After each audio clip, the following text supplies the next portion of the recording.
The image appeared on the 10th of November 2025. At first, no one noticed.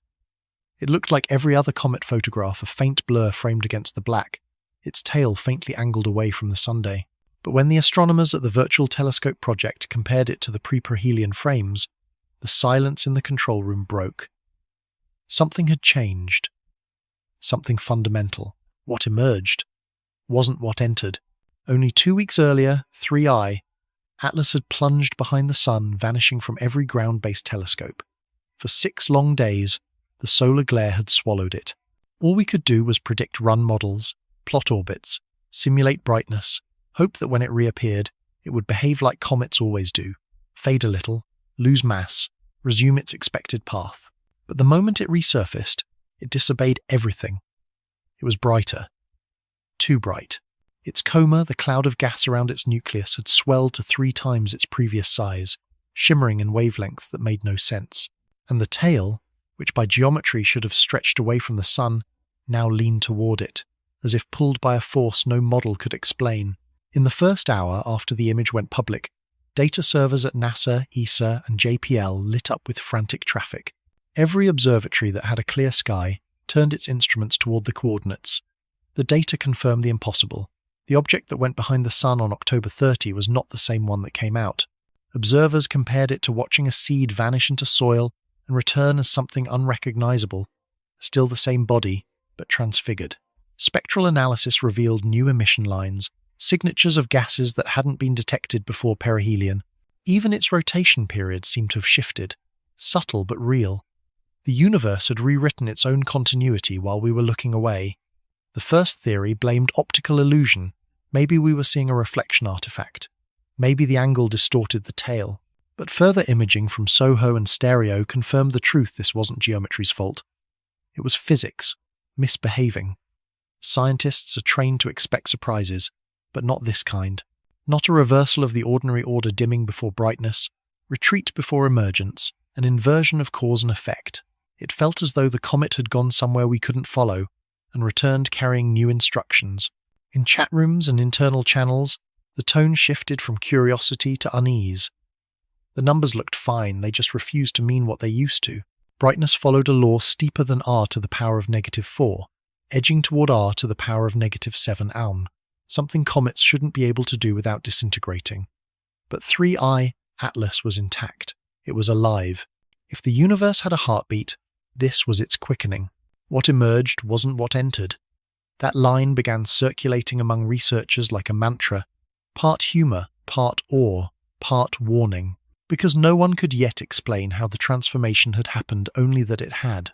And in science, acknowledgement always precedes understanding. The most haunting part wasn't the data itself. It was the feeling that something had watched the sun from the other side. That while our instruments blinked in blindness, the object had learned something in that radiance, as if perihelion wasn't just a passage, but an initiation. In ancient times, people would have called it rebirth. Now, we call it a phase transition. Different words, same awe. The reports poured in. The coma composition had changed, its polarization had shifted, and its tail, rather than fading, had reversed direction. Each finding made the previous one obsolete. It was like watching logic peel away from reality, leaving only wonder underneath. Some scientists warned of restraint. It's still a comet, they said. But the sky disagreed. This wasn't what comets did. This was something else. Something performing transformation on a cosmic scale, in silence, in light, in front of everyone who could bear to look. You could almost hear it, not in sound, but in data, a rhythm hidden in the numbers, pulsing as if the object were breathing through its orbit. The graphs felt alive, and that feeling terrified and thrilled in equal measure. For centuries, comets have been omens of change, but 3I, Atlas didn't foretell anything, it embodied it. It went into the sun one thing, and came out another, proof that even in physics, identity can be temporary. What emerged wasn't what entered. Those words repeated themselves across every research note, every forum, every headline. But beneath the technical reports ran a quieter current, a realization that this was not just an event, it was an invitation to notice, to admit that we had underestimated what silence could contain. By midnight, All the observatories aligned on the same conclusion. No one knew what they were looking at anymore, and that uncertainty felt less like ignorance and more like discovery itself, raw, unfiltered, humbling, because somewhere beyond mathematics and reflection and radiative transfer equations, something in us recognized this pattern.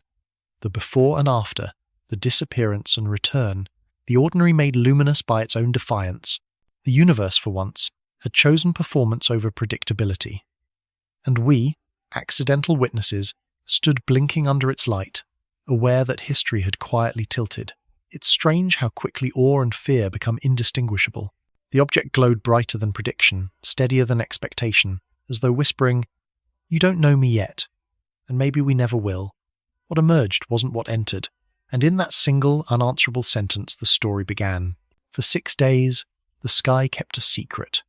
From October 30 to the 5th of November 2025, 3I, Atlas, disappeared completely behind the Sunday.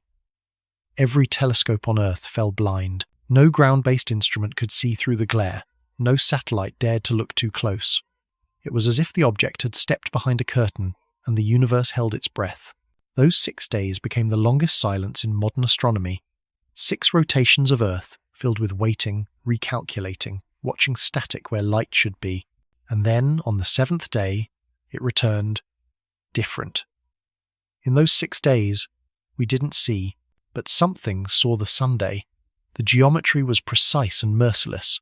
At perihelion, 3I, Atlas, passed within 0.26 astronomical units of the Sun, closer than Mercury, where radiation can peel molecules apart in seconds. Its trajectory arced into a region where light itself becomes a storm, where plasma roars louder than physics should allow. No object that fragile was expected to survive. But it did. And it didn't just survive, it evolved. Before perihelion, its tail pointed neatly away from the Sun, a banner of dust and gas like any other comet. After perihelion, the tail leaned toward it, a reversal no geometry could justify. Solar wind models couldn't reproduce it. The angles were wrong, the brightness curve is inverted. Everything about it said, something happened while you weren't looking. Those 6 missing days became an obsession. Observatories replayed every frame from the Solar and Heliospheric Observatory, SOHO, every whisper from Stereo A, every sliver of data the Parker Solar Probe might have caught while bathing in the same inferno. They found traces, subtle flickers in the corona, faint shadows that could be jets or illusions, but none of them explained the transformation.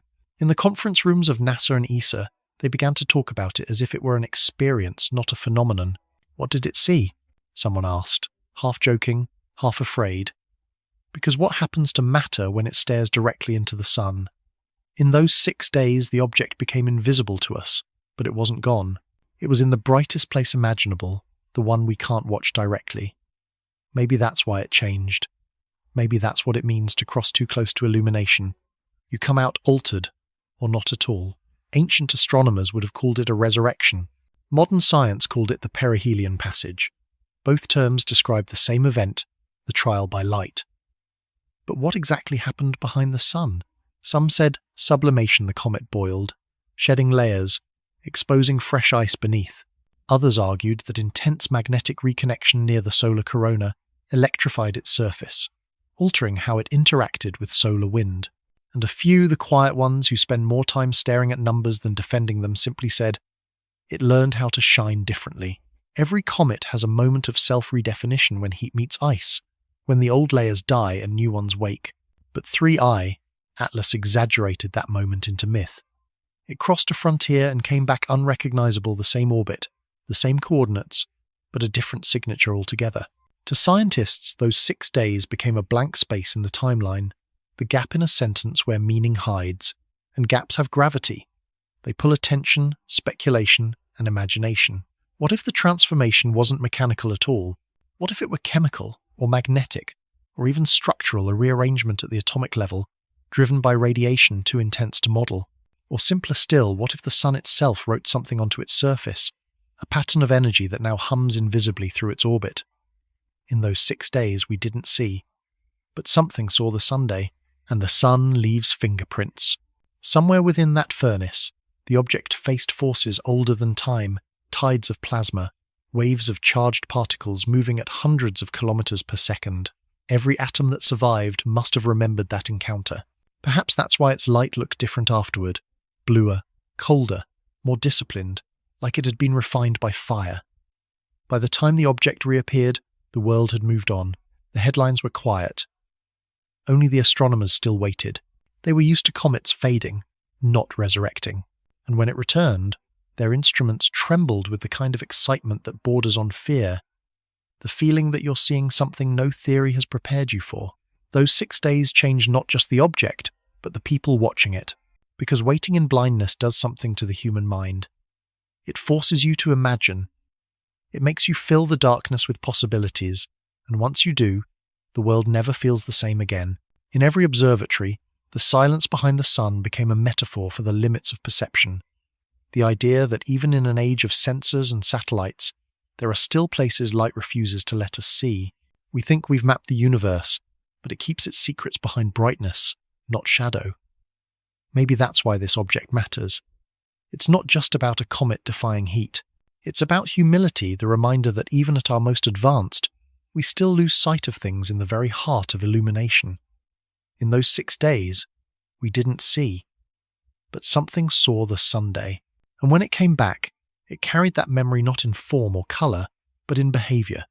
Its orbit shifted ever so slightly, like a dancer returning from a partner who changed the rhythm mid-step. That subtle deviation, just a few microdegrees, was the first sign of something deeper, a hint that what passed behind the sun didn't just endure the encounter.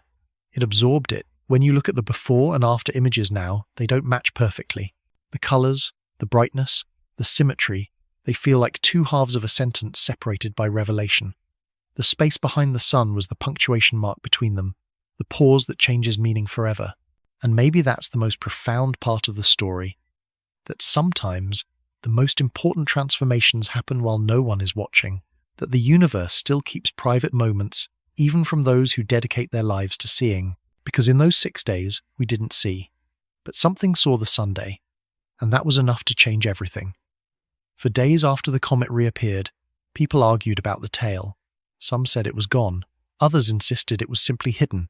Images showed a round, glowing coma, but no clear extension, no streak of dust, no spear of light. It looked amputated. And in astronomy, disappearance always means something has gone wrong. The first reports used words like vanished, lost, and unexpected truncation. The data suggested a catastrophic change. To the untrained eye, 3I Atlas seemed to have shed its defining feature, the elegant plume that every comet carries like a memory of motion. The illusion was perfect, persuasive. Even the professionals began to doubt. But the geometry didn't lie. It filtered. The truth wasn't in the comet. It was in the angle. From Earth's vantage point, the object had re-emerged in a near line of sight alignment with the Sunday. The tail wasn't gone, it was pointing directly toward us. Imagine a flashlight beam aimed straight into your eyes. The light doesn't vanish, but its structure collapses into glare. That's what we were seeing, a tail flattened into invisibility by perspective, a dimension lost to geometry. When the analysts recalculated the solar angle, the error became obvious. The tail was still there, nearly 1 million kilometers long, but foreshortened into a halo. We weren't looking wrong, we were looking flat. It's a strange kind of blindness to lose depth in a universe defined by distance. We forget that every photograph of the sky is a lie told in 2 dimensions. A comet's tail, sculpted by solar wind, curves and twists through space. But when projected against the backdrop of stars, it becomes a silhouette. Depth vanishes. Illusion takes its place. The frustration among observers turned inward. How could something so obvious have fooled them? Because it looked true. And truth, when seen from the wrong angle, can disguise itself as absence. In one live stream, an astronomer from Italy sighed and said, "It's like watching a candle from above and thinking the flame went out." Everyone nodded. They understood. They'd all been fooled by geometry before a cosmic lesson that repeats itself through every discipline. Perspective is participation. The geometry didn't lie, it filtered. And that line, first spoken half in embarrassment, half in relief, became another quiet mantra among the 3I Atlas teams. Because it explained more than a tail, it explained how humans see. We build our understanding of the cosmos from angles from where we happen to stand when we happen to look. But space is three-dimensional, and time folds through it. Every image is a translation of complexity into convenience. And like every translation, it loses something essential in the process. That's what happened here. An illusion born from compression, a misreading of perspective as disappearance. In the data, the clues were always there. Solar wind vectors, particle velocities, tail-ion ratios, all consistent with a structure intact and alive. But because we wanted to see it, not calculate it, we mistook invisibility for loss. It's a deeply human error, the tendency to equate what is hidden with what is gone. Later, when the spacecraft images from stereo were processed, the full shape returned. The tail hadn't vanished. It had only rotated slightly, aligned almost perfectly along the line of sight. Once the angle shifted again, the illusion broke. The tail bloomed back into view, long and radiant, bending toward the sun in a gesture no one could explain. The universe had played a simple optical trick, and Webb believed it. But there was beauty in the correction, because realization always arrives like dawn, not with new light, but with new direction. The tail hadn't disappeared. We had. Webb disappeared behind our own assumptions, and that's what makes this moment in the story matter, not just scientifically, but philosophically. It reminded everyone that observation is never neutral. We don't see the universe as it is. We see it as we're aligned to it. Every discovery carries a shadow of ourselves, our instruments, our biases, our desire for clarity. The geometry didn't lie. It filtered. Those words began to sound less like an apology and more like a principle.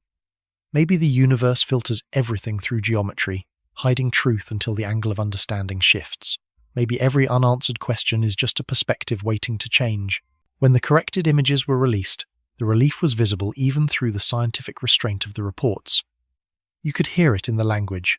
Tail structure confirmed, brightness gradient restored, orientation consistent with post-perihelion dynamics. Each phrase, an exhale of collective humility. Because for 6 days, we'd been convinced that something essential had been lost when in reality, it had only turned toward us. Not gone, just unseen, not silent, just speaking in a direction our senses couldn't follow. That realization reshaped more than one model. It reshaped the mindset of every observer watching the night sky.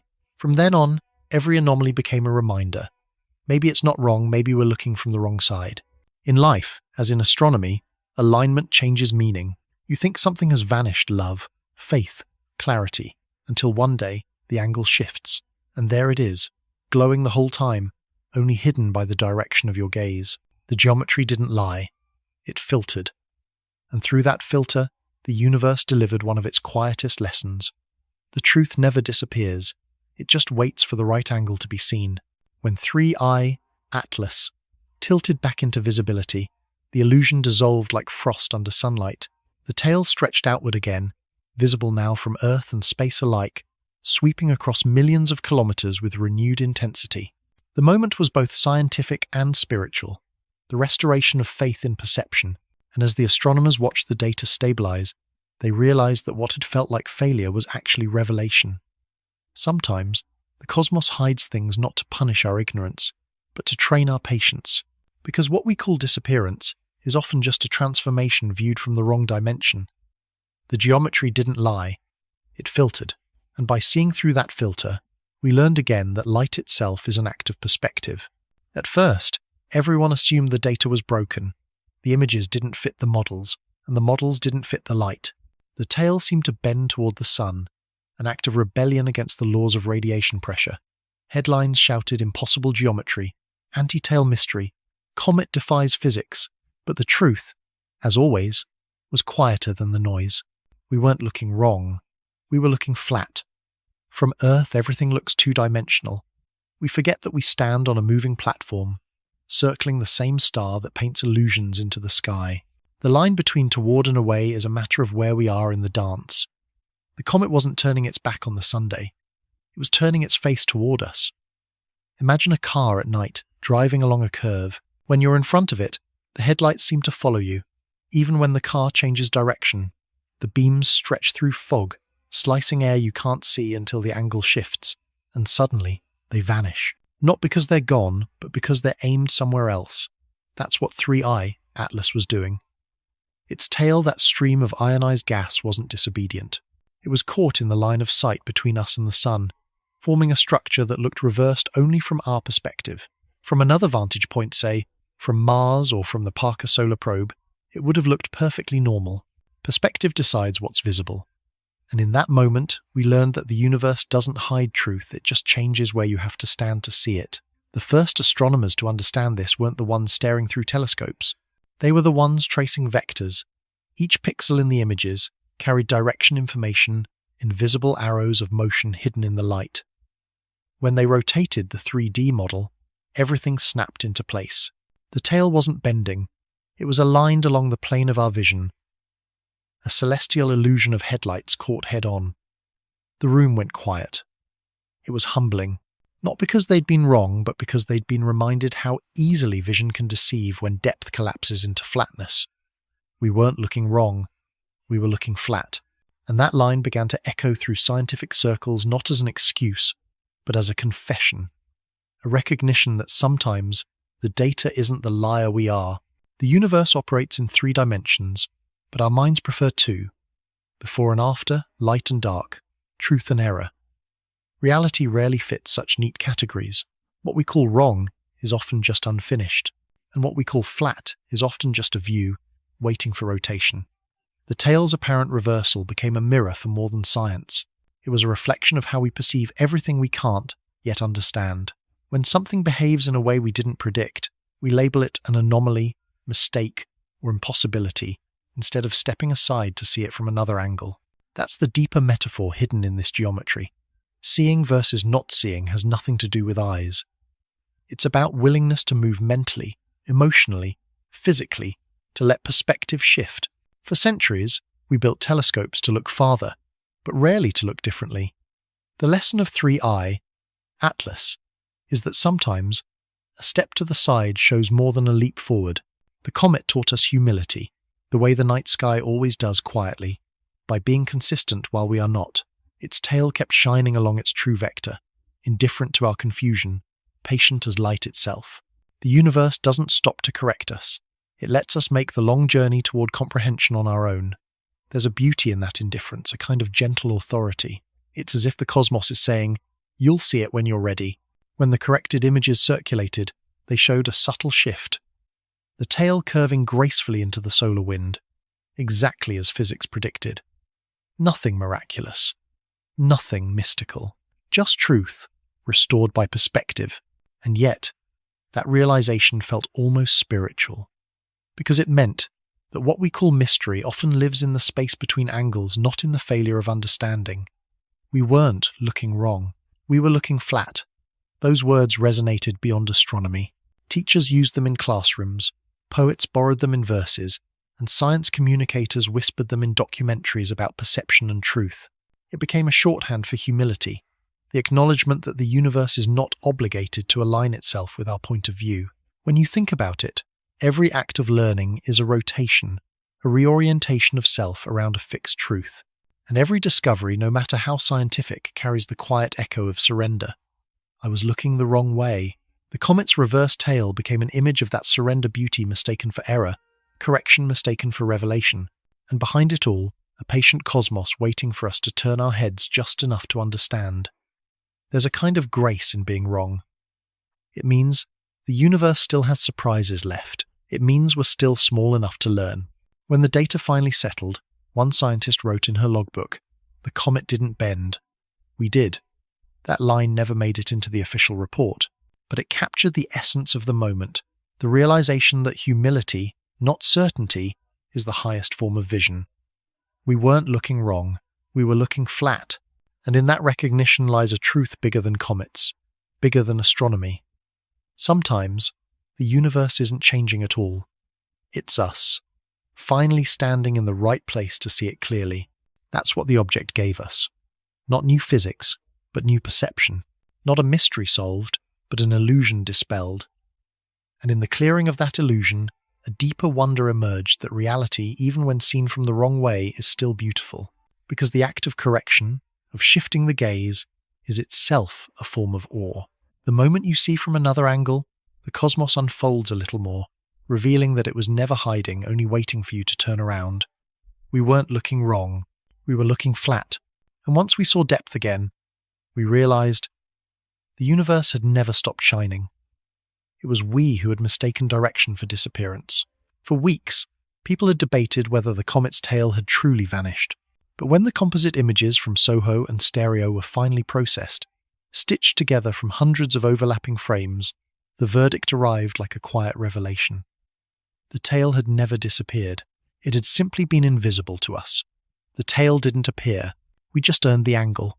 It was there all along, stretching across space like a whisper, too faint for our instruments to catch, a thread of ionized gas illuminated from behind by a star too bright for us to look at directly.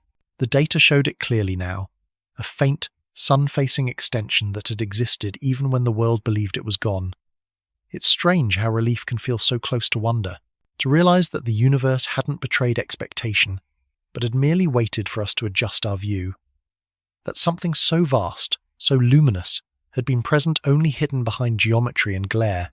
From October 25 to November 5, while the comet danced behind the sun, both the Solar and Heliospheric Observatory and the stereo spacecraft caught fragments of its passage brief, almost imperceptible streaks of light cutting through the corona. No one noticed them at first. They were buried in noise, in the chaos of solar radiation. But when the frames were aligned, a single structure began to emerge. The unmistakable curvature of a tail, faint but real, bending inward toward the Sunday. The discovery didn't just confirm the object's integrity. It restored something deeper, faith in our ability to see what was there all along. Because sometimes, seeing isn't about light, it's about timing. The tail didn't appear. We just earned the angle. Every observer knows this feeling, the moment when patience becomes revelation, when data stops being a collection of numbers and becomes an act of grace. It's the same feeling sailors once had when constellations finally aligned above the horizon, or when early astronomers caught the first glint of a planet they'd only imagined. The realization that existence never depends on detection. Things are real whether or not we notice them. The comet had always been complete body, coma, tail, a system of motion and light following rules older than us. But we, from our narrow orbit and our limited line of sight, mistook invisibility for absence. And so, when the hidden structure revealed itself, it felt almost personal, as if the universe were forgiving our impatience. The new images from SOHO told a simple truth. The tail was never gone. It was merely turned away. The solar wind, streaming at over 400 kilometers per second, we had reshaped it into a thin arc that pointed inward rather than outward, a geometry so counterintuitive that our minds refused to see it until proof made denial impossible. Once processed in 3D models, the tail became unmistakable. Long, elegant, steady, a living record of interaction between solar plasma and interstellar ice. It wasn't a vanishing act. It was choreography, a cosmic dance performed behind the curtain of light. The relief among astronomers was subtle but profound. For days, the story had been chaos, headlines shouting about impossible physics, lost tails, and alien propulsion. Now, silence replaced speculation. Reality, once again, was more beautiful than any theory, because it reminded everyone that the universe doesn't owe us visibility. It doesn't hide, it simply exists, indifferent to whether we're watching. The tail didn't appear. We just earned the angle. That sentence found its way into scientific papers, documentaries, and even poetry forums. It carried the kind of humility that turns data into philosophy. Because if the tail was there all along, maybe everything we call mystery is simply waiting for us to face it correctly. Think about it. How many things in life appear absent only because we're standing in the wrong place to perceive them? Love, meaning, truth. They too have their angles. And sometimes, you don't find them, you just earn them. When the images reached the public, the reaction was quieter than expected. No viral frenzy this time, just a collective exhale. As if humanity had remembered something, it keeps forgetting that patience reveals what panic obscures. The comet's tail, once declared lost, now curved through the solar wind, like a luminous question mark, a reminder that not everything that fades is gone, and not everything unseen is missing. In the calibration labs, analysts replayed the raw feeds frame by frame. Every pixel told a story of endurance, particles torn by heat, scattered by magnetism, yet still clinging to the parent nucleus. You could almost imagine the tail as a memory light, remembering where it came from, not a sign of decay but of persistence. And in that persistence was a lesson about perception itself. Detection, after all, is just alignment. Our instruments don't create reality, they tune into it. Every discovery is a matter of synchronization, the moment when attention and truth occupy the same frequency. The tail didn't appear. We just earned the angle. In scientific terms, it was a correction of geometry. In human terms, it was redemption, because it meant we hadn't been wrong just early, too eager to interpret, too impatient to wait for the light to bend in our favor. It's humbling how much of science is really just learning to wait, to trust that what's real doesn't need to announce itself, that even when our instruments fall silent, reality continues its quiet performance. 3. Atlas had simply turned in a way that concealed its beauty from us for a moment, not as punishment, but as perspective. It was the cosmos reminding us that revelation has rhythm, and that sometimes illumination requires orbiting a little farther before we can see clearly again. When the final report was published, one paragraph stood out understated, almost poetic. Post-perihelion imagery confirms the continuous presence of a dust and ion tail. Variations in apparent visibility were primarily geometric, not physical. Translation: the universe was never inconsistent. Only our viewpoint was. The tail was there all along, waiting, patient as light, faithful as orbit, quiet as truth. And maybe that's what the object came to teach, that the difference between absence and existence is sometimes nothing more than the angle of attention. Brightness was supposed to obey the rules. Every comet does, at least. Every comet did. When sunlight hits an icy nucleus, it vaporizes the outer layers, creating gas and dust that reflect light. It's predictable, elegant, and measurable. A comet brightens as it approaches the sun, following a simple power law, roughly r to the power of -3 or r to the power of -4, where r is its distance from the sunday. It's one of the few things in astronomy you can trust. But then came 3I, Atlas, and the math stopped behaving. According to observations compiled after its perihelion, its luminosity didn't just rise, it spiked. The brightness followed a curve closer to r, to the power of -7 or nearly double the steepness of any known comet. In simple terms, it brightened too much, too fast, for too long. By all physical accounts, it should have shattered under that intensity. But it didn't. It endured, blazing like something that had rewritten the rules of light itself. It brightened, like no comet should, but it still felt like one. Those words, written in the summary of Jang and Batam's 2025 paper, captured the paradox perfectly, because the numbers defied expectation, yet the heart of the phenomenon still pulsed with something achingly familiar. Cometry. Alive. To understand why this mattered, you have to imagine the rhythm of light itself. Brightness isn't just illumination, it's a story of transformation told in photons. A comet's glow records its dialogue with the sun, the heat, the release, the surrender of frozen material into radiant breath. But 3I, Atlas didn't speak softly. It shouted. Its brightness increased eightfold within days, a performance too dramatic for sublimation alone. So, what happened? Some scientists blamed measurement error. Maybe the early data underestimated its faintness. Maybe the filters were miscalibrated. But the cross-checks held. Independent observatories in Chile, South Korea, and the Canary Islands reported the same impossible surge. The numbers converged reluctantly, undeniably. Others proposed volatile materials super ices, like carbon monoxide or methane bursting free in jets. That could explain a steeper curve, but the emission lines didn't match those volatiles. Whatever was burning, it wasn't anything WED catalogued before. For days, models failed to fit. Every formula looked small beside the data. Too neat, too certain, too human. The comet's brightness felt alive, erratic yet purposeful, as though it wanted to be seen. One physicist described it best. It's like the object understood how our instruments worked and chose to speak louder. Of course, that's not how science phrases things, but it captured the mood perfectly, that uneasy wonder, that suspicion of intentionality even when you know better. Brightness is information. Light is memory. And this object, this traveler from another system, was radiating like a messenger. Its luminosity wasn't just reflection. It was emission energy released in a way that no ordinary cometary model could reproduce. In the conference notes, the term non-gravitational acceleration started appearing beside non-standard photometric slope. The two anomalies, motion and brightness, began to look connected. Something about how it moved might be related to how it shone. It brightened like no comet should, but it still felt like one. The paradox deepened.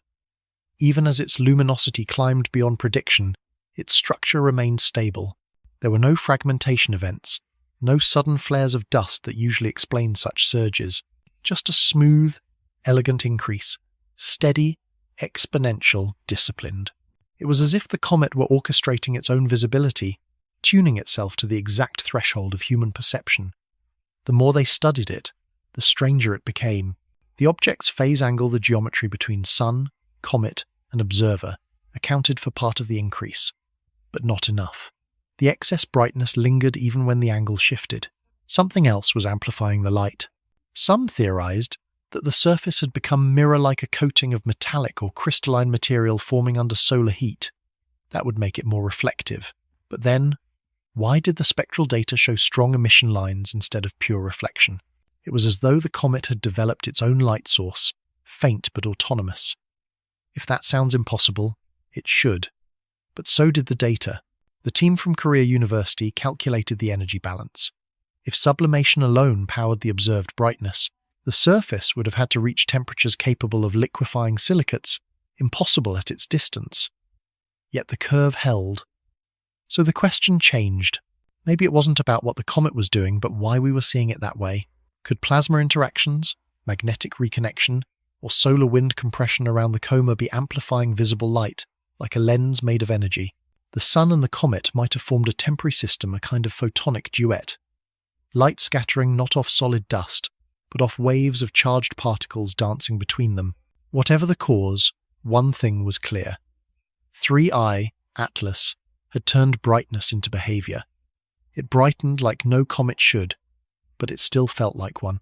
That sentence became a refrain in the scientific community, because it captured the dissonance perfectly, the balance between anomaly and belonging, between strangeness and recognition. It reminded everyone that discovery doesn't erase familiarity. It expands it. Somewhere in the paradox, there was beauty. That an object could obey the emotional laws of a comet approach, burn, reveal while violating the physical ones. That it could remain both known and unknowable at once. When the images from November 10 were compared side by side with those from October 15, the difference was staggering.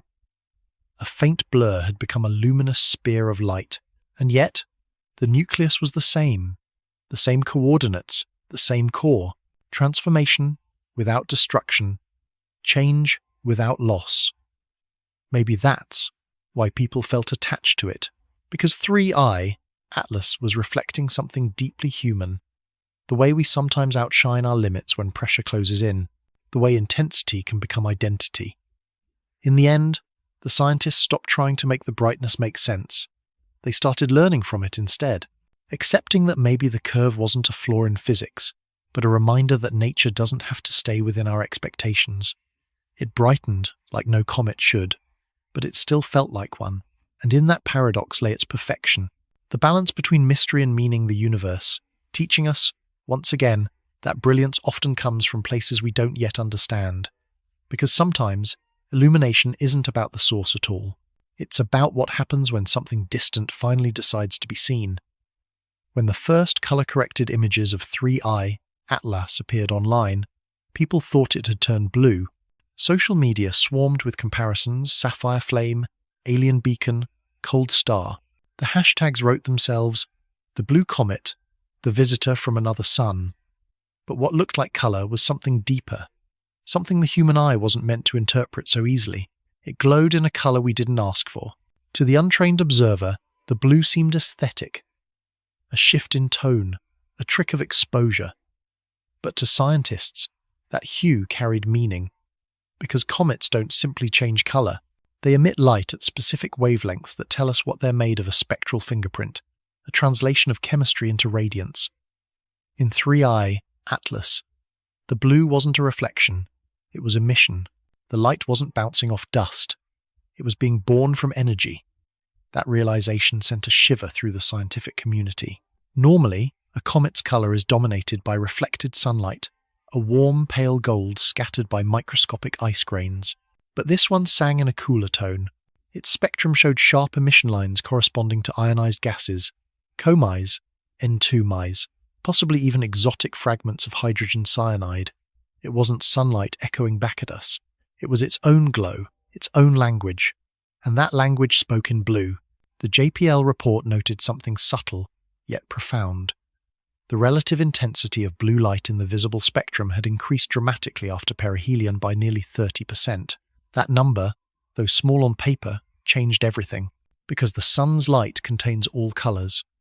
If something shines bluer than the sun itself, it means the light isn't just reflected, it's rewritten. It glowed in a color we didn't ask for. In photographs, that light looked calm, but in the data, it pulsed a rhythm invisible to our eyes, a heartbeat of ionization and decay. Every pulse represented charged particles colliding, recombining, emitting photons at energies too precise to be random. It was both mechanical and mystical, both chemical and poetic, a machine made of ice and fire, humming the universe's oldest lullaby. Some called it a coincidence, the result of solar wind stripping electrons from molecules, exciting them into that distinctive blue emission. But even so, the intensity was off the charts. No comet in recorded history had glowed that strongly in blue. The coma shimmered with the tone of electric flame, faint yet unrelenting, like the breath of a hidden plasma engine.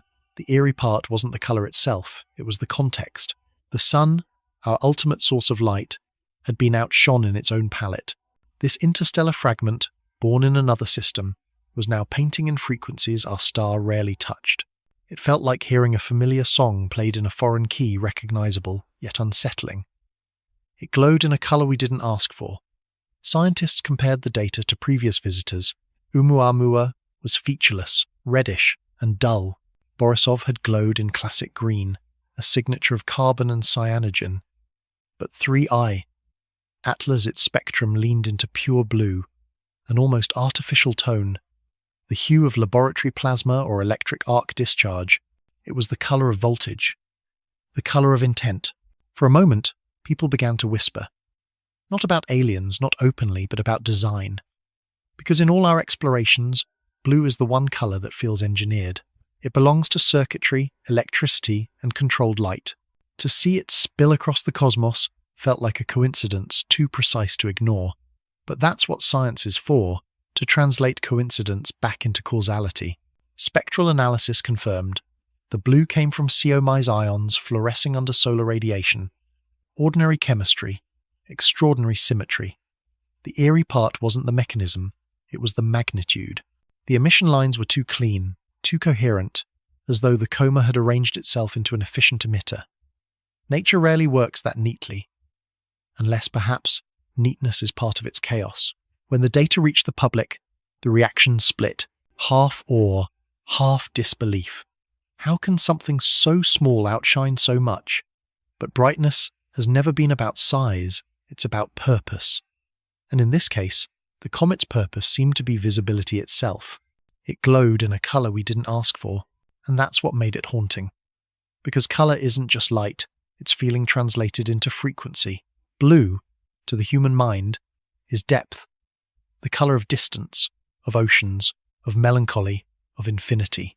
It's the hue of what we long for, but can't quite reach. To see a comet wear that color so purely felt like recognition, as though the cosmos were reflecting our own sense of longing back at us. The media, of course, got it wrong. Headlines claimed the comet turned blue. But no, the comet didn't turn. It revealed what was always there, its native light, stripped of reflection, reduced to essence. Blue wasn't a transformation, it was a confession. In the silence of observatories, the scientists who stayed late replayed the images again and again. Not for data, for wonder. Because beyond equations and spectra, there was something emotional in that glow. It was the color of awareness of something awake in the dark. When you stare long enough at those photos, you start to feel the contradiction. How cold blue can carry warmth. How distance can feel intimate. How science can feel like worship. The light didn't ask to be interpreted. It just was. And in its being, it asked a silent question back at us. What else have you mistaken for reflection when it was really emission? It glowed in a color we didn't ask for. And maybe that's the lesson, that sometimes truth doesn't mirror, it radiates. It comes from within, not from what it absorbs. The comet didn't borrow sunlight. It answered it. And that answer, that blue whisper from the abyss, said more about the nature of illumination than any equation ever could. It wasn't a sign. It wasn't a miracle. It was simply light, doing what light does best, finding new ways to be seen. But in that color, that improbable, electric blue, was the feeling that something had finally looked back. At first, it was just a decimal in the data. A small drift in the orbital fit, a whisper of motion where there shouldn't have been any. The trajectory looked perfect until it didn't. Then, almost imperceptibly, 3I, Atlas, began to move off course. Not much, only a few millionths of an astronomical unit per day, but enough to make the equations stutter. It accelerated without force. Or rather, without the kind we model. NASA's Jet Propulsion Laboratory confirmed it in early November. A sustained, measurable, non-gravitational acceleration of roughly 1.1 times 10 to the power of -6 AU, day squared in the radial direction, with a transverse component near 3.7 times 10 to the power of -7. Tiny numbers on paper, but in the silence of space, they were enormous. Something was pushing the object, and nothing visible was there to push it. Every comet experiences outgassing jets of vapor escaping from its surface, producing small, uneven thrusts that alter its path. But those jets leave fingerprints, flickers in brightness, plumes in images, asymmetries in the coma. 3I, Atlas, had none. It was clean, symmetrical, and eerily stable. Yet it drifted. At first, teams thought it was an error in the astrometric data. The parallax from different observatories, the solar wind pressure, the modelling constants, maybe something small had compounded. But the corrections made the deviation sharper, not smaller. The curve wasn't noise. It was an intention. It accelerated without force, or rather, without the kind we model. The JPL orbital solution, updated 3 times in 2 weeks, showed a persistent residual. The comet wasn't following the gravitational path predicted by the sun's pull alone. The acceleration pointed outward, as though the object were being gently repelled, not ejected by dust, not pushed by heat, but guided by something invisible, consistent, intelligent in its precision. Of course, no one said the word engine, not out loud, but the silence between discussions carried it anyway, because that's what non-gravitational acceleration implies: force without fire, motion without mechanics, change without cause. For days, models were rewritten. They simulated sublimation jets hidden under the coma, thermal recoil from uneven heating, and even asymmetric plasma drag. Each hypothesis failed in its own elegant way. The magnitude of the acceleration and its steady direction didn't fit any natural pattern. It wasn't random. It was rhythmic. It's like it's feeling something we can't measure, one astronomer said. Another added, or responding to something we can't see. 3I, Atlas wasn't the first to misbehave. Oumuamua, in 2017, had done something similar, a non-gravitational drift that still haunts the literature. But that one had been quiet, subtle. This one was loud. You could see the deviation accumulate night after night, like a breath expanding in the dark. It accelerated without force. Or rather, without the kind we model. As the data accumulated, the object's orbit lengthened, a slow unfurling that made it appear almost alive, adjusting its course like a swimmer caught in invisible currents. There was no sign of fragmentation, no plume of debris, no change in rotation that could explain torque. Whatever was moving wasn't coming from within. It was external or something deeper, something embedded in the way it interacted with the sun itself. Solar radiation pressure was considered, but it didn't fit. To produce that magnitude of acceleration, the object would have needed to be as thin as a sheet of foil, a sail, not a rock. But 3I, Atlas showed mass, density, and cohesion. Its coma wrapped it like an atmosphere, not a membrane. So what else could cause a body to move without propulsion? Magnetic interaction? Solar plasma coupling? A natural photonic sail? Every answer birthed another question. And yet, amid the confusion, there was fascination, the kind that keeps scientists awake past dawn. Because anomalies aren't mistakes. They're invitations. They mean we're missing something fundamental. What if this wasn't motion at all, but reaction, the comet responding to solar fields in a way we've never modelled? What if interstellar materials interact differently with radiation? Or what if, and this was whispered only once, what if the object had some internal process converting heat or plasma directly into thrust? No one dared publish that sentence. But the question lingered, not as fantasy, but as humility, because every mystery in science begins with the courage to look foolish. It accelerated without force, or rather, without the kind we model. The numbers didn't lie. Each dataset confirmed the same directionality away from the sun, steady over time, with no decay. No comet should maintain that acceleration for so long. Jets fluctuate, fade, stop. But this persisted. It was as though the object had learned how to ride the solar wind, not resist it, turning pressure into propulsion, light into motion.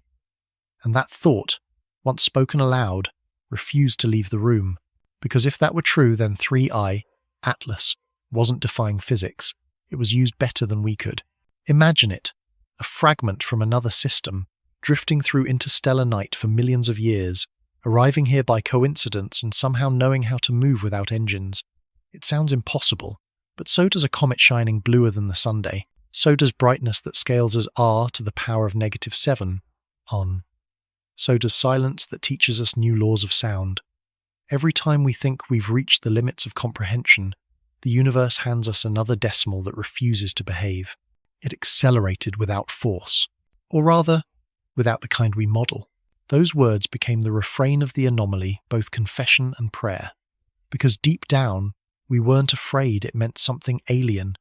We were afraid it meant something we'd overlooked, a force too subtle to name, a principle too elegant to detect. By the end of November, the JPL database listed 3I, Atlas, with a formal non-gravitational parameter, a bureaucratic phrase for an existential question. It meant the motion was real, the cause unknown. In the sky, the object kept gliding, silent and self-assured, like a feather in a current no one else could feel. Not falling, not escaping, just moving with intention we couldn't measure. And perhaps that's what made it beautiful, that somewhere, amid numbers and formulas, the universe still knew how to surprise us. It accelerated without force, or rather, without the kind we model. And in that impossibility, there was hope, because if something can move without engines, maybe knowledge can too.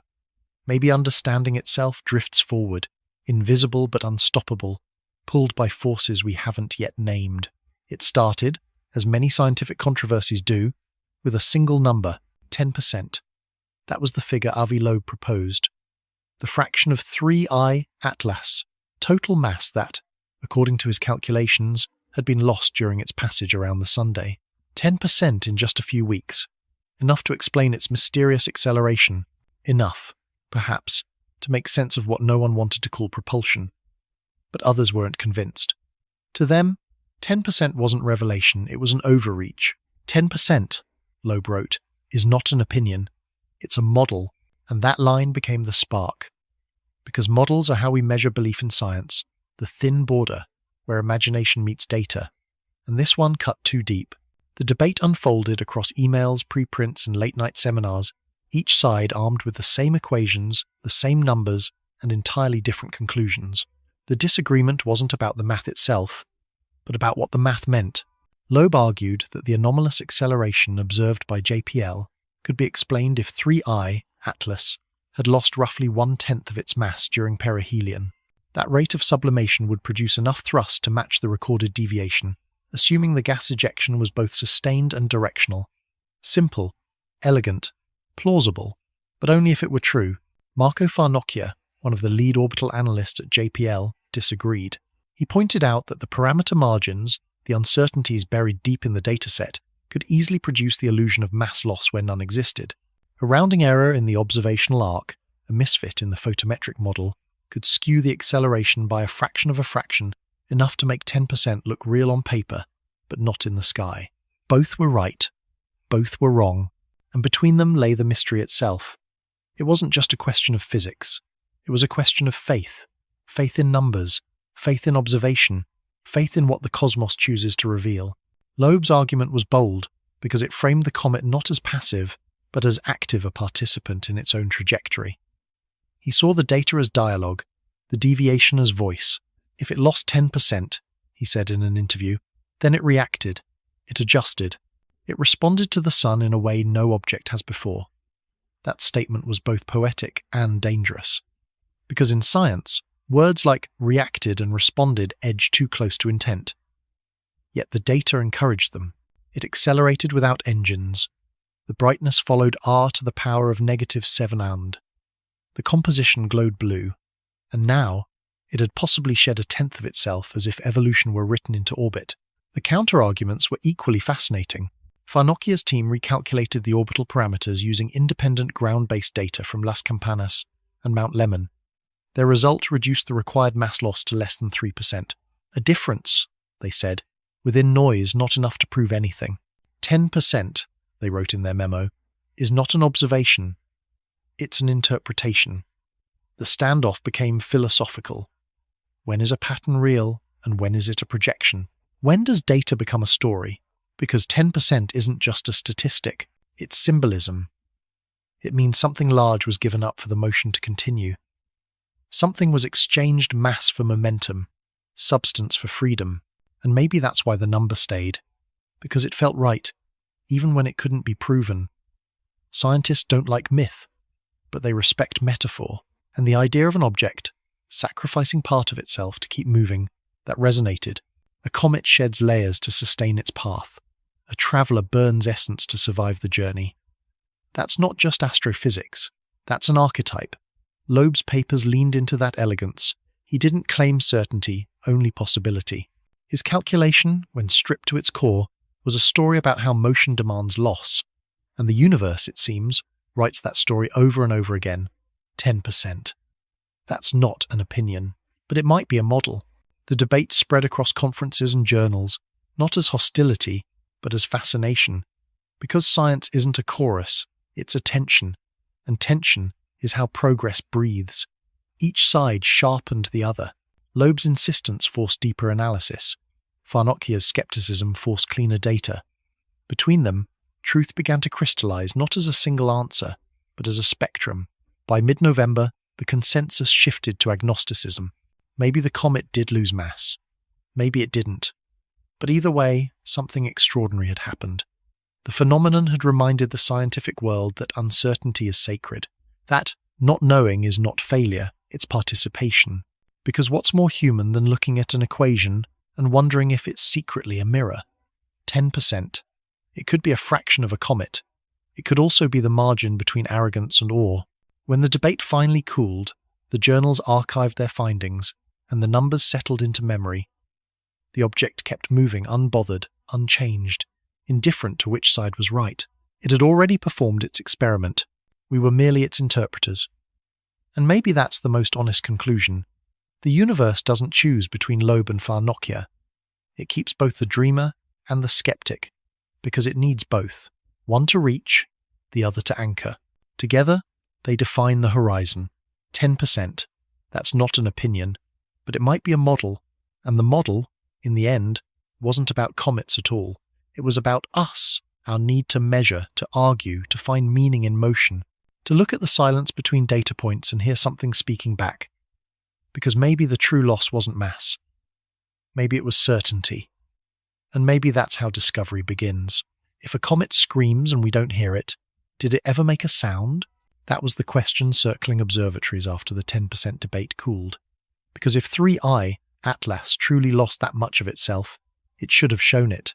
Something that dramatic should have left scars, flares of dust, asymmetric jets, changes in rotation, maybe even fragmentation. But the images said otherwise. There was no spectacle, no cinematic breakup. Just quiet, steady motion. The mystery wasn't that it lost mass. The mystery was that it did so invisibly. Telescopes scanned the coma, the glowing envelope of gas and dust around the nucleus, looking for irregularities, bright plumes, or sudden dimming. Nothing. The coma stayed smooth, diffuse, uniform. It was like trying to find a single breath in a storm. If a comet screams and we don't hear it, gas, after all, is shy. When it escapes into sunlight, It vanishes almost immediately, its voice absorbed into radiation. What remains is a haze, a whisper of what was once substance. That's the paradox of mass loss. The more complete it is, the less it looks like anything at all. Most of what comets lose isn't rock or ice, it's vapor. Invisible, odorless, transient, 1,000,000 tons of gas can escape every hour, and the only evidence is a faint brightening in the coma. A shift so delicate you need mathematics to feel it. To the naked eye, it's serenity. To the universe, it's disintegration. The public had been waiting for drama, expecting the object to crumble like a movie meteor. Instead, it remained graceful, and that, somehow, was more unsettling, because destruction is easy to recognize, transformation isn't. If a comet screams and we don't hear it. High-resolution imaging from the Las Campanas Observatory showed no structural change larger than 100 meters across. Even the polarimetric data sensitive to texture and grain detected no turbulence, no dense jets. If the comet was losing mass, it was doing so like breath soft, constant, imperceptible.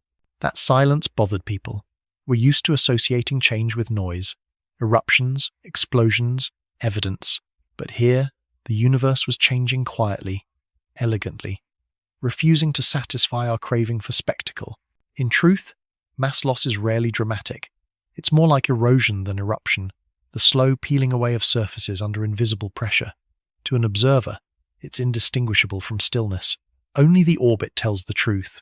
When scientists compared the trajectory before and after perihelion, they found the smallest of asymmetries, a subtle forward drift, consistent with continuous, low-level outgassing. The pattern matched Loeb's prediction in shape, if not magnitude. It meant something was escaping, just not loudly. The conclusion was sobering. If the comet lost part of itself, it did so the way most things in the universe change gradually, silently, without witness. If a comet screams and we don't hear it, the data revealed another clue. Spectroscopy detected a thinning of heavier elements, magnesium, sodium, iron, replaced by lighter volatiles like carbon monoxide and nitrogen. The nucleus hadn't fractured. It had refined. It was lighter now, purer, stripped of impurities. Like metal purified in flame, it had burned away its noise and kept only essence. The disappointment turned to respect, because what looked like stillness was actually discipline, a process so balanced that even self-destruction appeared calm. In the labs, they began to call it the quiet loss, not a meltdown, not a break, a surrender. Matter becoming light, mass becoming motion, energy released in forms we couldn't see. It wasn't the absence of activity, it was an activity beyond our eyes. In a way, it was poetic. The object that defied brightness and acceleration now defied performance. It taught that not all changes want to be observed. Some happen only to become what comes next. If a comet screams, and we don't hear it, perhaps that's the lesson. Not every transformation is meant for the audience. Sometimes, the most profound changes are the ones that leave no visible, trace only quieter paths through the data, subtler echoes in the orbit. One astrophysicist compared it to grief. When something within you changes beyond repair, the world outside looks the same, but the trajectory or direction through space shifts forever. That's what mass loss really looks like, not collapse, but reorientation. When the November 20 dataset was published, it confirmed the silence. No sudden dust surges, no measurable rotation change, just a faint, consistent decrease in reflectivity, a dimming that spoke of exhaustion more than explosion. If a comet screams and we don't hear it, maybe that's because it's not screaming. Maybe it's whispering to the sun, to the vacuum, to the fields that carry it forward. Maybe it's singing in frequencies too wide for our narrow human range. Because the universe doesn't waste motion on drama. It moves in gradients, not gestures. 3i. Atlas wasn't broken. It was evolving. Shedding mass not in violence, but in grace. A quiet rearrangement of matter. A negotiation between light and structure. It didn't need to shout to be significant. It didn't need to flare to be seen. It simply continued lighter, faster, freer. If a comet screams and we don't hear it, maybe that's the sound of perfection. At first glance, the comet looked the same. Same orbit, same blur of light, same soft halo that telescopes had been tracking for months. But beneath that fragile continuity, Something irreversible had already happened. The change was real. The tools were not. We just couldn't see it. Not because the transformation was small, but because it happened at scales our instruments couldn't reach. The nucleus, that dense, compact heart of ice and dust, was too far, too faint, too drowned in its own glow to resolve. No telescope on Earth, no probe in orbit, could see its surface directly. What we saw was a reflection, a veil of gas and light, beautiful but deceitful, and behind it, matter was rearranging itself in silence. The universe doesn't announce its changes, it just shifts and dares us to notice. For astronomers, that realization is both humbling and painful. We think of science as a language that can describe everything if we just look hard enough, but 3i, Atlas, reminded us that looking isn't the same as seeing. There are transformations too subtle for our eyes, too patient for our senses, too sacred for our instruments. The coma, the luminous cloud surrounding the comet, told part of the story. Its density thinned, its shape smoothed, its light began to scatter differently. Nothing dramatic, just enough to whisper that something inside was changing. Gas dispersal, material depletion, a silent metamorphosis that left no edges, only gradients. The change was real. The tools were not. Every dataset we collect is a kind of mirror, and mirrors can only reflect what light allows. But what happens when change hides not in brightness, but in structure? When the rearrangement isn't a performance of light, but a quiet rewriting of matter? Our equations flatten that complexity into averages. Our telescopes blur it into haze. Our interpretations translate it into metaphors. Because what else can we do when we can't watch the transformation directly? Some scientists called it frustrating to know something was happening, yet remain blind to its details. But others felt something else. Grief. Not for the comet itself, but for the limits of perception. For the realization that even in an age of precision, the universe still keeps secrets behind its brightness. The change was real, one researcher wrote in her notes. We just didn't deserve to see it. And maybe she was right. Maybe some transformations aren't meant to be witnessed. Maybe they demand privacy the way a caterpillar must dissolve before it becomes a butterfly hidden inside the cocoon of its own making. The comet, too, had entered that cocoon, and all we could do was measure the shadow it cast on the light. The change was real. The tools were not. The irony is that invisibility doesn't mean stillness.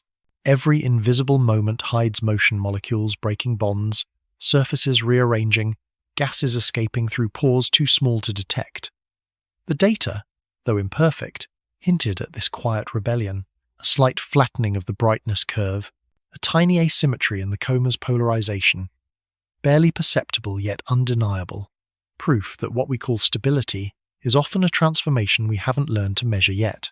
There's a kind of sadness in that truth, the sadness of realizing that our instruments are always one generation behind reality. We invent new sensors, new lenses, new methods, chasing a universe that is always changing faster than we can catch it, and by the time we see something clearly, it has already become something else. The change was real. The tools were not. But maybe that's not failure. Maybe it's grace. Because in that gap between what is and what's observable lies the space for wonder, the space that keeps science human. 3. Atlas taught us that even when we can't see transformation, we can still feel it. In the curves of data, in the symmetry that starts to bend, in the silence that fills the models when they no longer fit. Change doesn't always announce itself through visibility. Sometimes it resonates instead like a hum at the edge of comprehension. You can't see the change, but it's there. Every particle knows it. Every atom carries the memory of the sun's heat, the touch of radiation that altered its bonds. And even as the gases dispersed into nothingness, the nucleus, unseen, unphotographed, continued to spin, slightly faster, slightly lighter, slightly different than before. That's what evolution looks like in the cosmos.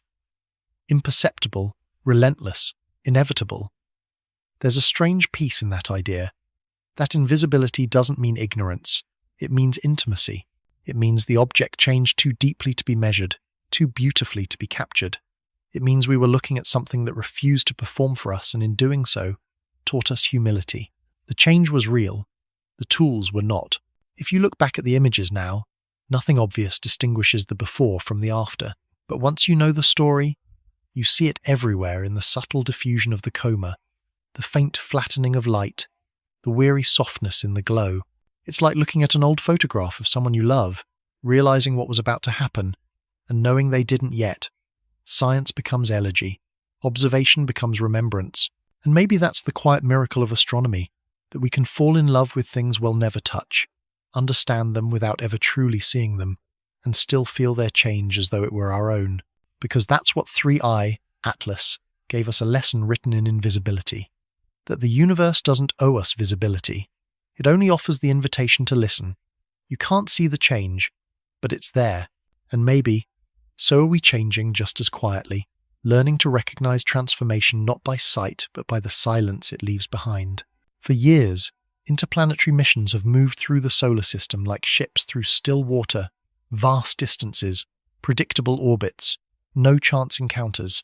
But in late October 2025, something almost impossible happened. Two spacecraft ESAs, Hera and NASA's Europa Clipper, may have brushed the invisible outskirts of 3I, Atlas's tail. Not by design, by accident. They didn't aim, but they crossed the ghost. The possibility first appeared in a short paper by Grant et al., presented at the Royal Astronomical Society in October 2025. Using trajectory data and new heliocentric models, they predicted that the vast plasma tail of 3I, Atlas, could stretch across nearly 0.3 astronomical units, long enough to intersect the paths of both spacecraft during the period between October 25 and November 6. The timing matched perfectly with perihelion. While the comet disappeared behind the sun, its tail might have brushed the metallic wings of two robotic emissaries, humanity's quiet witnesses. The idea seemed absurd at first. The chances of such an overlap, one interstellar comet, two unrelated probes, crossing the same invisible stream of ions, were astronomical in the literal sense. Yet the math didn't flinch. The numbers lined up with eerie precision. They didn't aim, but they crossed the ghost. When mission controllers heard the prediction, they began combing through telemetry logs, not to confirm collision, the particles were too diffuse for that, but to find anomalies, tiny voltage spikes, fluctuations in plasma readings, changes in onboard magnetometers that could suggest the probes had passed through something alien, not dangerous, but historic. On the 31st of October 2025, Hera's dust analyzer registered a brief, inexplicable signal, a microsecond pulse in one of its sensors. At first, it looked like noise, cosmic rays. Then, on November 2, Europa Clipper recorded a similar blip, a faint distortion in its plasma wave data, consistent with ionized particles interacting with its antenna. The events were separated by millions of kilometers and 48 hours, but their fingerprints matched. They didn't aim, but they crossed the ghost. It's possible, perhaps even likely, that both spacecraft had for an instant passed through remnants of the comet's tail. Not dust, not debris, just ions, electrically charged atoms born in another solar system, carried across light years of darkness, drifting through our neighborhood for the first and only time. For all of human history, we've watched comets from afar. Now, for the first time, we might have touched one, or at least the shadow of one. That realization sent a quiet thrill through the scientific community. It wasn't proof, but it was proximity, and proximity is enough to change everything. Because in cosmic terms, contact doesn't require collision. It only requires alignment, two trajectories intersecting not by will, but by wonder. They didn't aim, but they crossed the ghost. When the data was overlaid with the predicted plasma maps, the results were breathtaking. The shape of the disturbance matched what the models expected for a tail, composed of ionized comeis and H2-omis, exactly the spectral signatures 3I, Atlas, had displayed in its bluest phase. If confirmed, it would mean both Hera and Clipper had briefly travelled through material that originated beyond our sun matter that once belonged to another star. A handshake between systems, a whisper between worlds. Imagine it. Two robotic explorers, each built for entirely different missions, unknowingly flying through the faint breath of an interstellar traveller. No fireworks, no alarms, just a flicker on a graph, a hint of alien chemistry clinging to their hulls. The most delicate encounter in the history of exploration, and it wasn't even planned. They didn't aim, but they crossed the ghost. Grant's team called it a cosmic coincidence, though that phrase hardly captured the poetry of it, because coincidences like that don't happen often. Space is too big, too empty, too cruelly precise. Yet here, in a single window of 11 days, the geometry aligned, just right, 3 paths, intersecting through light, distance, and fate. Even the engineers, normally allergic to sentiment, couldn't help but feel something stir. One of them wrote in the mission log, "If the data holds, we just touched another star's breath." It's a beautiful thought, isn't it? That human machines, cold, metal, logical, could accidentally brush against something born in another system and feel it as a pulse. That our technology, designed for measurement, could stumble into mystery. They didn't aim, but they crossed the ghost. What's extraordinary is that neither Hera nor Europa Clipper was anywhere near Earth's orbit at the time. They were on opposite sides of the solar system, separated by hundreds of millions of kilometers, yet both registered the same whisper. It's as if the comet's tail wasn't a structure, but a memory stretched across space, a field of possibility that both probes entered without realizing. And maybe that's the lesson. The universe doesn't coordinate miracles, it just allows them. It doesn't plan intersections, it lets motion write poetry. When the analysis was released in early November, it didn't make headlines. There were no viral graphics or dramatic visuals, just a quiet paragraph in a technical bulletin. Anomalous plasma wave signatures coincident with predicted cometary tail intersection zones were detected on October 31 and the 2nd of November 2025. That was all. No fanfare. Just evidence. But between those lines lay one of the most profound possibilities in modern astronomy. That we might have felt the presence of an interstellar visitor, not with our eyes, but with our instrument's pulse. They didn't aim, but they crossed the ghost. If that's true, then for a few seconds in 2025, humanity touched something older than its own star particles that had once circled a sun long extinguished, matter that had drifted through the interstellar dark for eons, waiting to brush against another civilization's reach. The data is still being studied. The readings are faint, uncertain, contested. But perhaps certainty doesn't matter. Perhaps what matters is that for a fleeting instant, our machines and the cosmos spoke the same language. For a moment, distance stopped meaning separation. They didn't aim, but they crossed the ghost. And in that crossing, accidental, delicate, immeasurable, the universe reminded us that coincidence and connection might be the same thing seen from different angles. Every comet carries a story not in its shape or its light, but in its chemistry. A story written long before our sun ever ignited. When 3I, Atlas, swept past the inner solar system, it left behind more than beauty. It left behind a signature. And that signature was written in ions. The ions remember. Unlike dust, which scatters and fades, ions carry memory. Each charged particle is a letter from a place we'll never visit, shaped by the radiation, magnetism, and temperature of the star that birthed it. By studying them, scientists can read the fingerprints of other worlds. When the first spectral readings from the comet's tail were processed, something remarkable appeared. A dominance of comis and H2, OMIs, the same molecules found in ordinary comets but with subtle, haunting differences in their ratios. The balance between carbon monoxide and water wasn't what our solar chemistry predicts. It was shifted slightly, but consistently. Too rich in comis, too light in H2 OMIs. That imbalance was a clue. It meant the comet might have formed in a colder, darker cradle than ours farther from its star, in a place where sunlight was a rumour. The ions remember. When the data was shared across observatories, teams from Chile to Japan began reanalyzing the lines. Every wavelength, every spike, told a fragment of the same story. This wasn't just an object passing through. It was a messenger from a system with a different physics of light, a different scale of heat. Its ice that recorded the atmosphere of a sun we'll never see. Its tail, dissolving across millions of kilometers, was a chemical autobiography, dissolving, yet telling all. At the Very Large Telescope, a young spectroscopist noticed something even stranger. Hidden within the blue emission was a faint isotopic shift. The ratio of oxygen 1:6 to oxygen 1:8 slightly deviated from the solar average. Barely detectable, but statistically real. It was as if the water that once froze around the nucleus had been made from an ocean with a different rhythm, a molecular accent from another star. The ions remember. She stayed late that night, staring at the spectrum glowing on her monitor. She knew what it meant. Not proof of life, not a message, but connection, molecular continuity between systems. Every charged particle in that tail was evidence that matter travels, that creation doesn't end at the boundaries of suns. Somewhere, perhaps billions of years ago, a distant planet watched this same material fall as rain. Now, it drifted past us as vapor and light, and as she looked at the data, she whispered what others had already begun to feel. We're not just looking at another world. We're looking at another time. The ions remember. Comis and H2O aren't just gases. They're witnesses.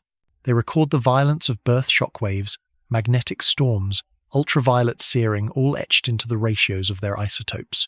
When the comet passed through our sun's radiation field, those ions lit up like runes in ultraviolet light, revealing patterns that no telescope had ever seen so clearly.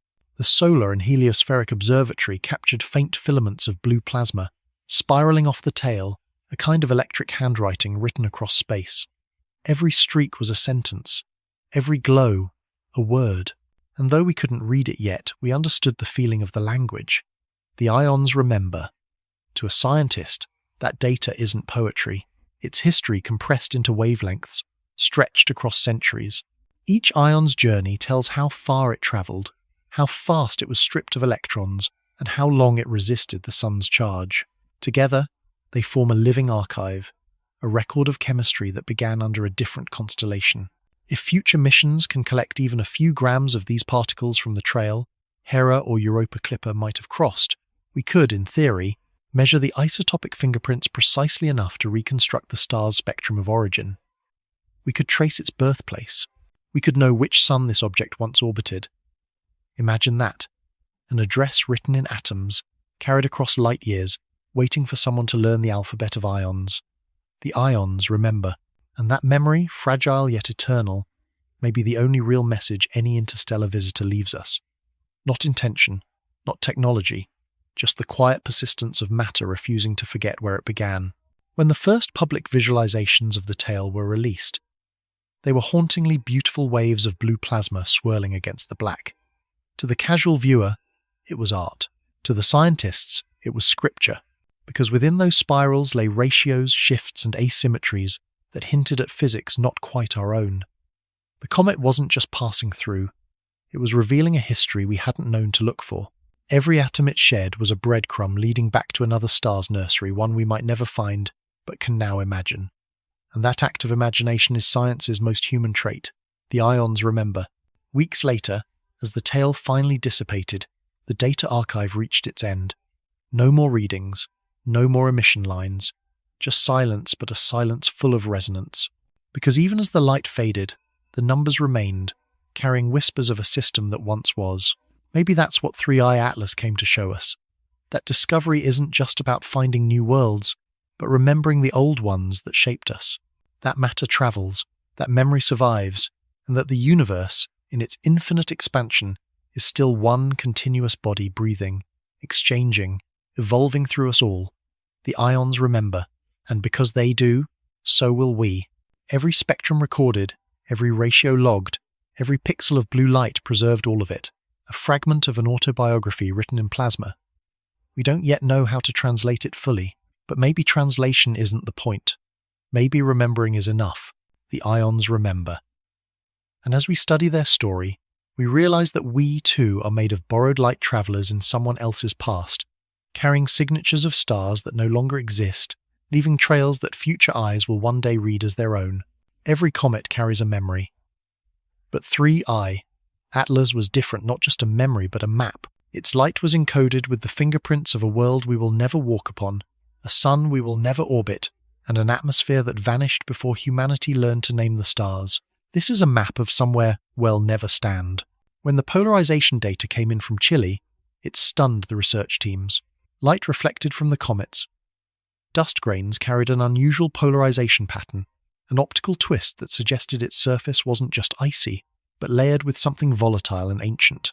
A chemistry too delicate to survive near our sun for long.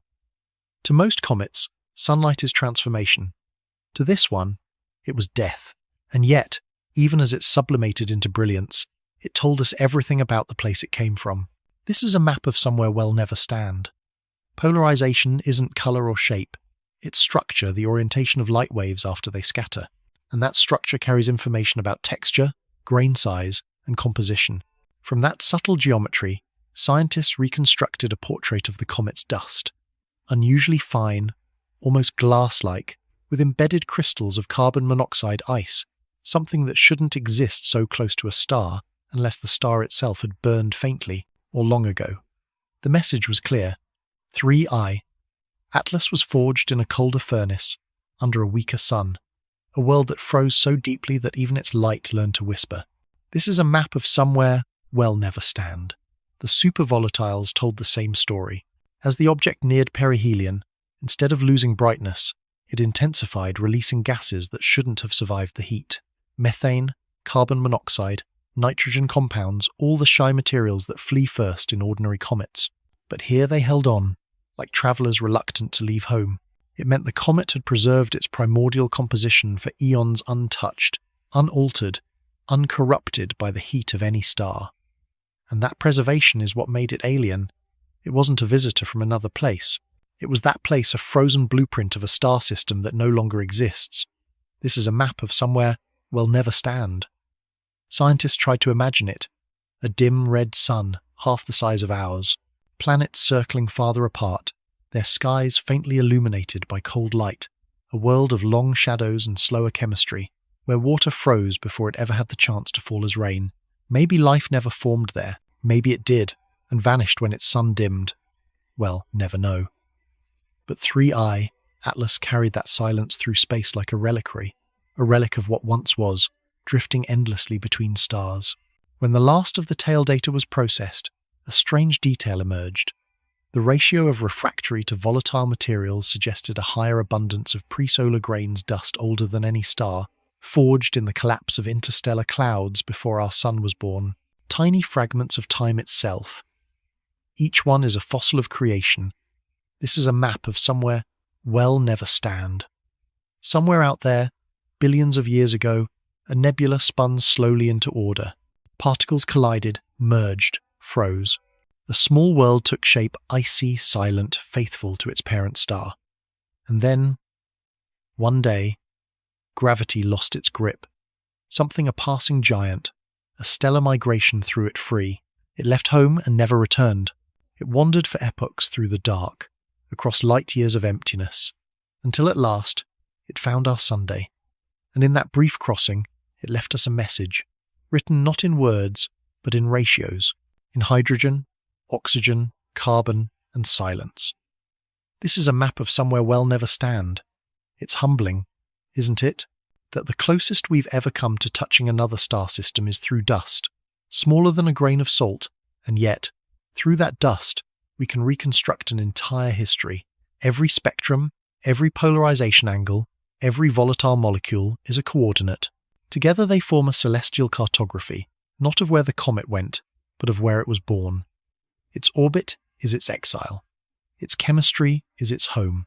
There's a quiet poetry in that in fleeing its origin, it preserved it. That in being lost, it became immortal. This is a map of somewhere we'll never stand. When the findings were published, most of the public saw numbers isotopic tables, absorption lines, grain models, but the scientists saw something else. A love letter from the universe to itself. Proof that memory is woven into matter, that every fragment of dust still hums with the frequency of its first light. A few weeks later, someone animated the data. A 3D reconstruction of the comet's internal structure, color-coded by composition. At the center, a core of silicate glass. Around it, bands of CO ice and ancient carbon chains alternating like rings in a tree, each one marking an era of cosmic history. Watching it spin on the screen, it looked almost alive, like the heart of a world that still remembered its pulse.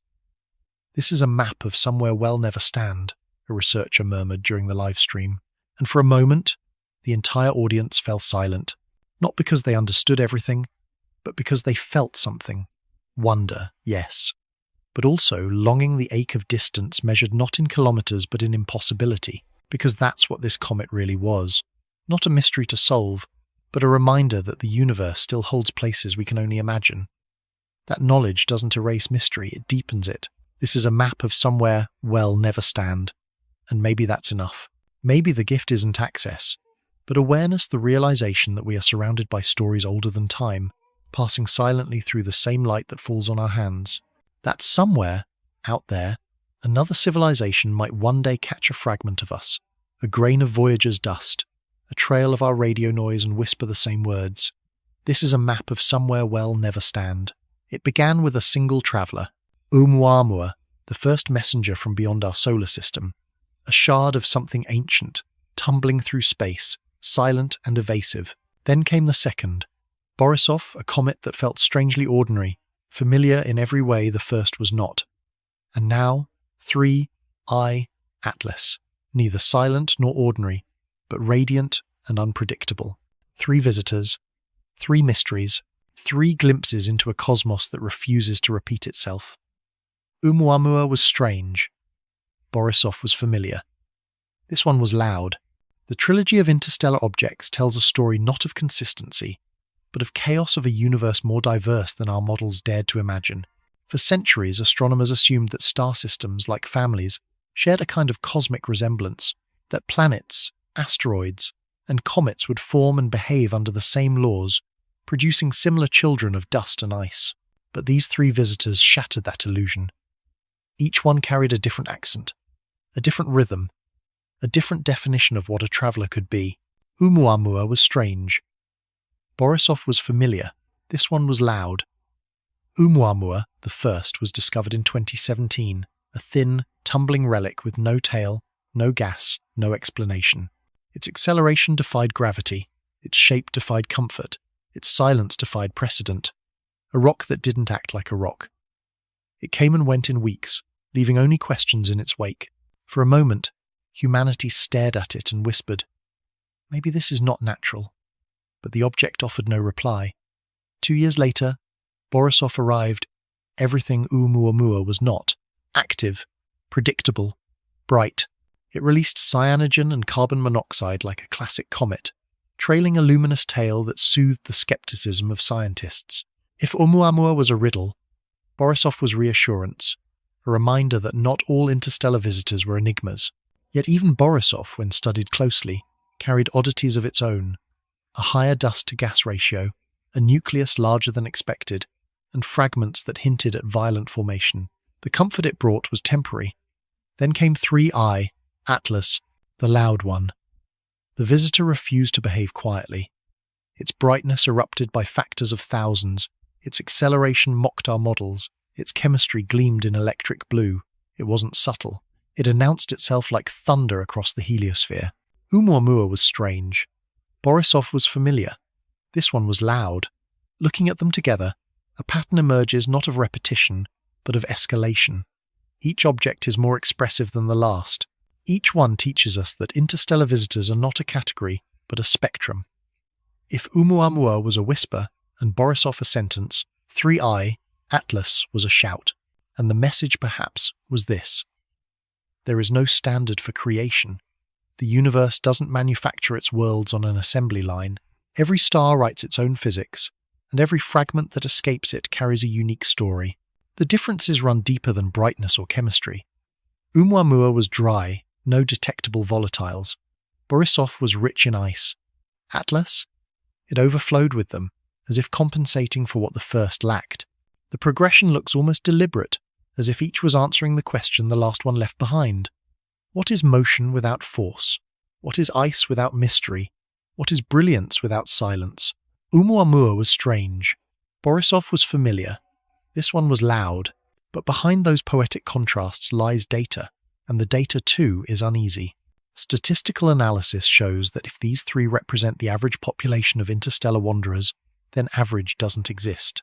Their trajectories, compositions, and brightness laws deviate too far from one another to belong to a single family. It's as if the cosmos has been sending us specimens from entirely different evolutionary trees, each one rewriting what we thought we knew about planetary formation. When Avi Loeb and other theorists compared their parameters, a phrase began to circulate in academic papers: statistical instability. It meant the sample size, even though small, was already too inconsistent to explain. In simpler terms, if randomness produces such diversity, then the universe must be more creative than we ever imagined. It's an uncomfortable truth, Science prefers patterns, repeatable behavior, predictable causes. But space doesn't repeat itself. It improvises. And the evidence now suggests that every interstellar object might be a solo performance, an improvisation by a different orchestra of physics. Oumuamua was strange.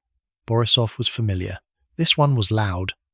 And maybe that loudness is the key. 3I. Atlas didn't hide behind ambiguity.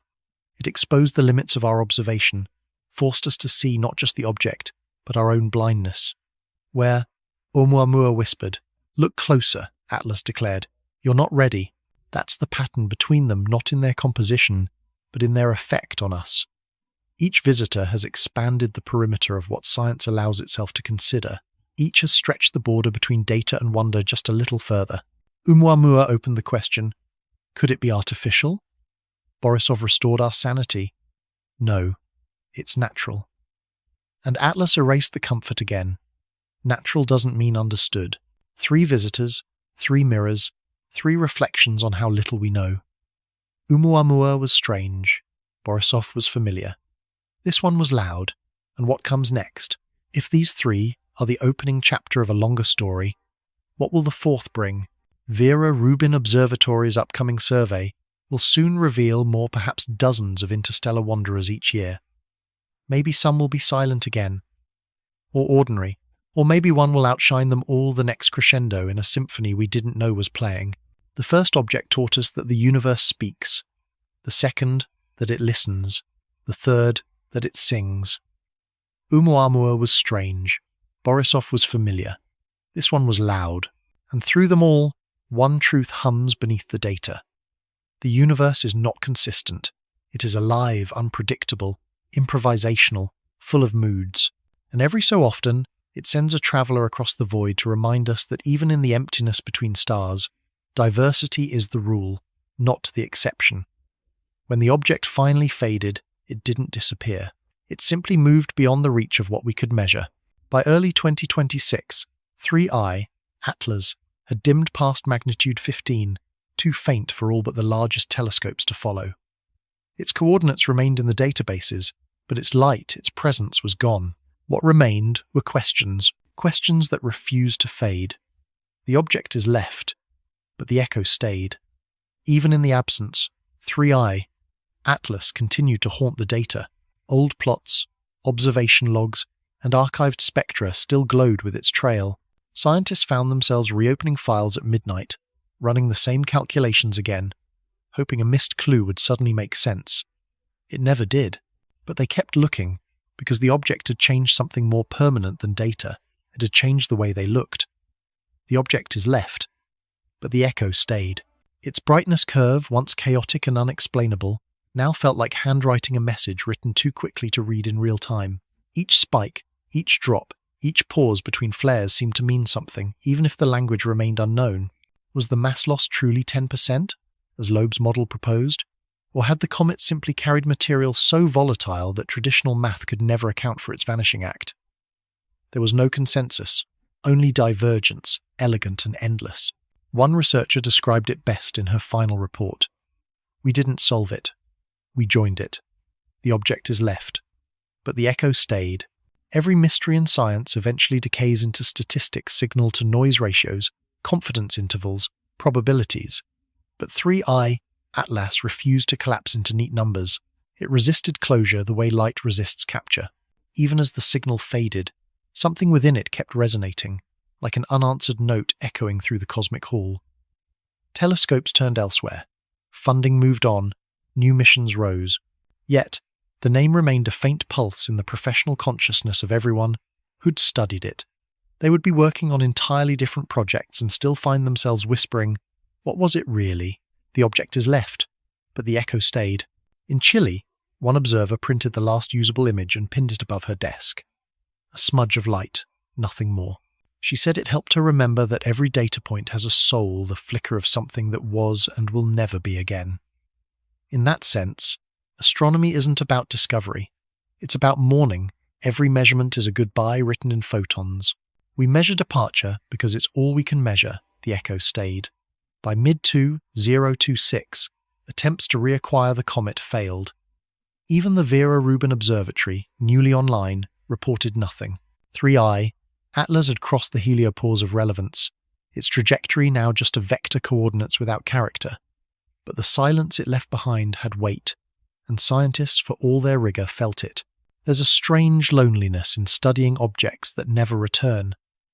It's like watching a ship vanish over the horizon, knowing no telescope can follow it into that dark.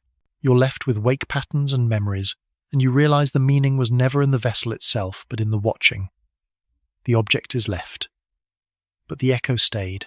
The remaining data, when reprocessed, revealed faint anomalies still unexplained, tiny shifts in radial velocity, a subtle asymmetry in the final images, and the unaccounted-for drift of the tail's inner sheath. Each could mean something profound or nothing at all. Each could be noise, or the trace of a mechanism beyond comprehension. But perhaps the greater lesson wasn't to decide between those possibilities. Perhaps it was to accept that uncertainty is the final form of understanding. In science, we speak of closure, but closure is for endings, and the cosmos doesn't end. It just continues beyond our sight. The echo stayed. For months after the last sighting, observatories reported phantom detections, false positives, ghost signals that resembled the comet's spectral signature.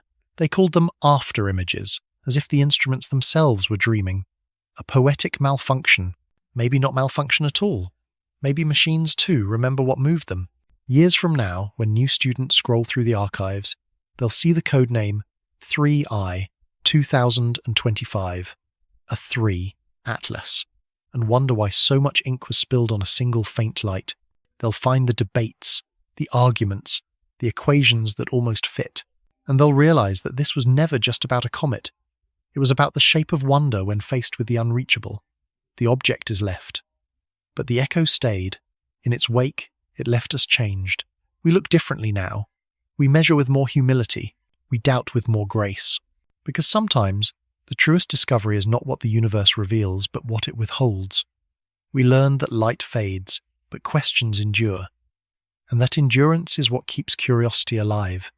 The echo stayed. When future telescopes find the next interstellar visitor, they'll compare it to this one.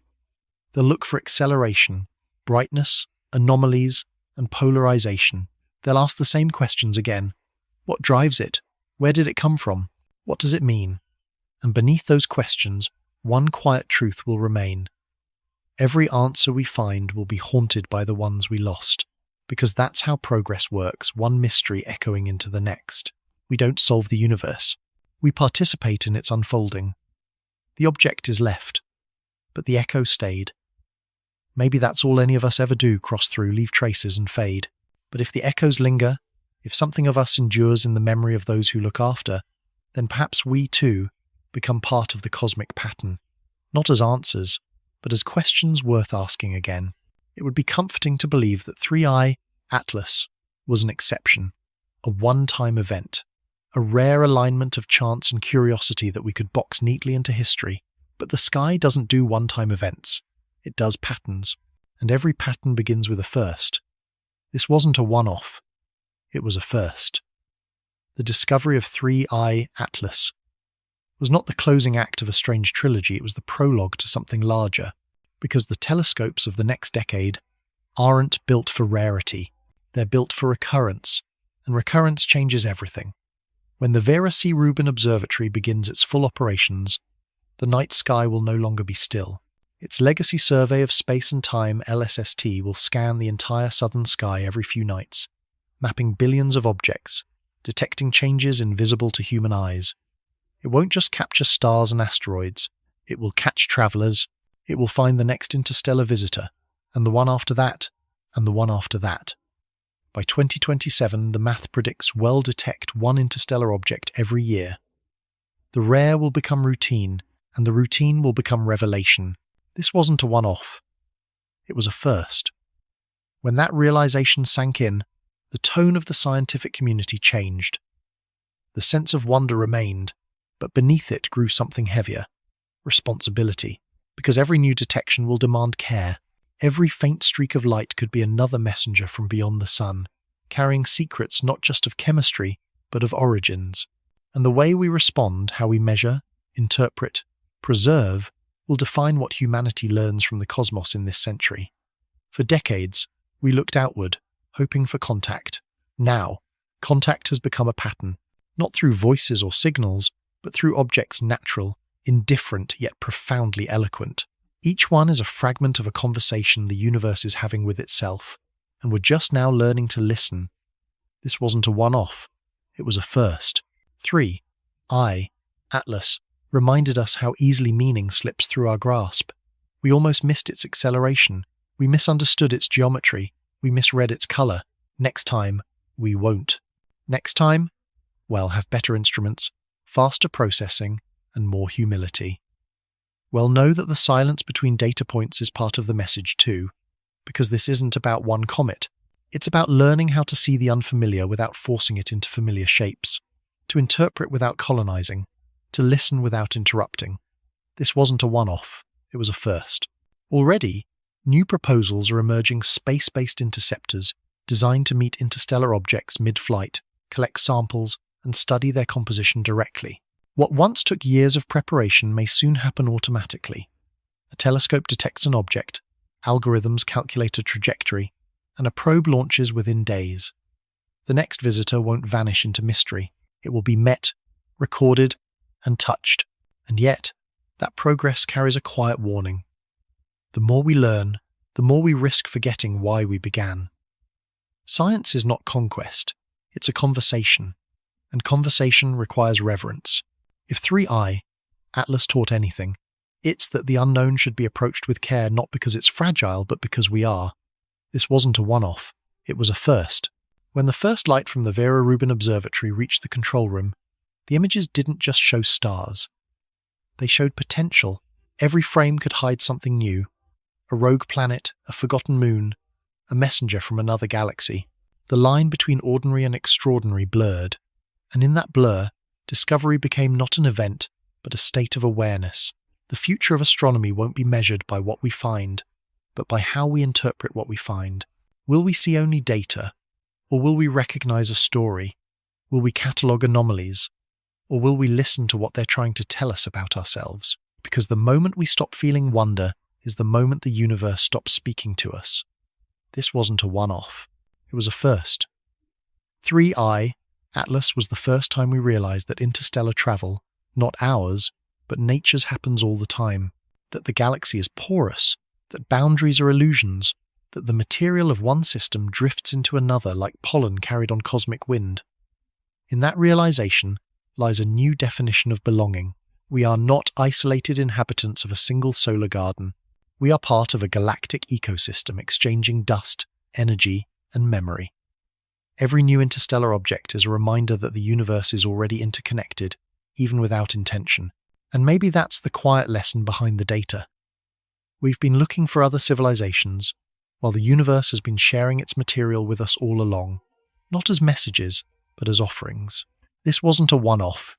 It was a first. In the years ahead, the sky will become crowded with visitors. Some will pass silently, some will flare, twist, and vanish like 3i, Atlas.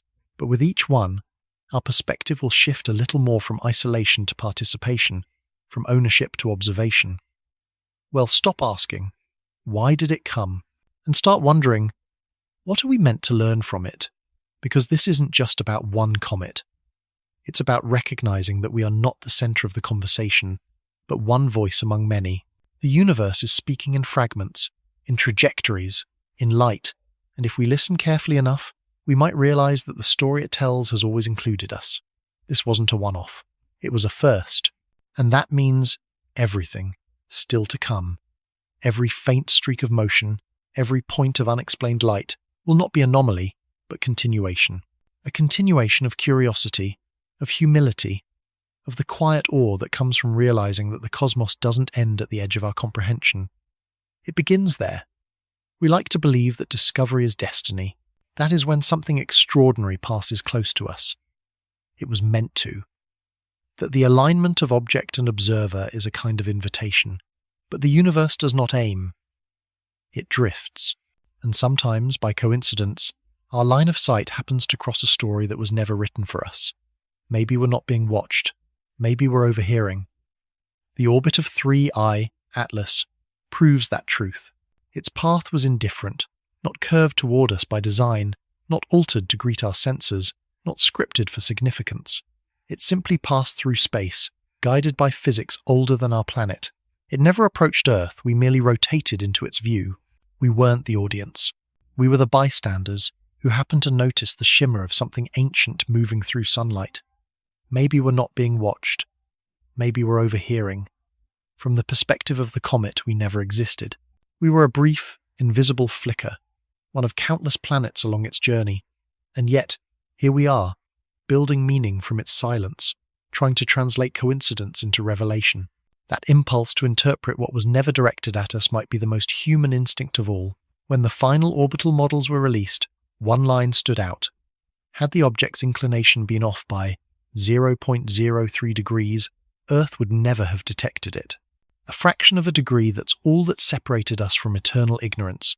That's not design, that's grace. Maybe we're not being watched, maybe we're overhearing. Every discovery, if we're honest, is an act of eavesdropping.